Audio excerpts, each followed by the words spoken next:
Alors pourquoi la ferme pédagogique? La ferme pédagogique, alors je suis quelqu'un qui aime le lien social, qui aime échanger, qui aime discuter.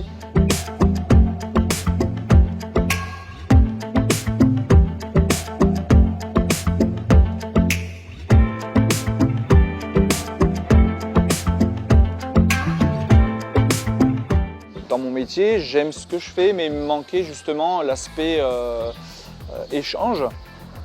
Et donc j'ai toujours eu ce manque, et aussi donc nous ne sommes pas très loin ici qui n'existe plus aujourd'hui, qui a arrêté son activité, mais de la ferme des 1000 vaches. Et on entendait beaucoup de choses à son sujet. Je suis moi-même allé visiter, je me suis fait mon propre avis sur la question. Je trouve que c'est un système comme un autre.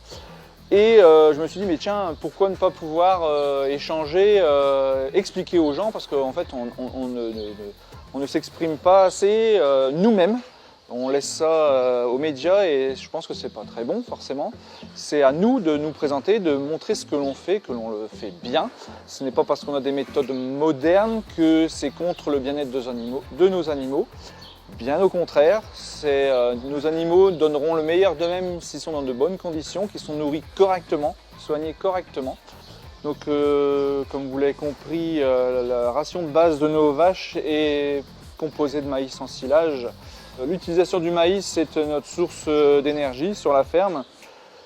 Et donc je me suis baladé une fois dans les couloirs, pour la petite anecdote, de la Cité de l'Agriculture, et je suis tombé sur un panneau, le savoir-faire des agriculteurs. Je me dis, qu'est-ce que c'est que ça?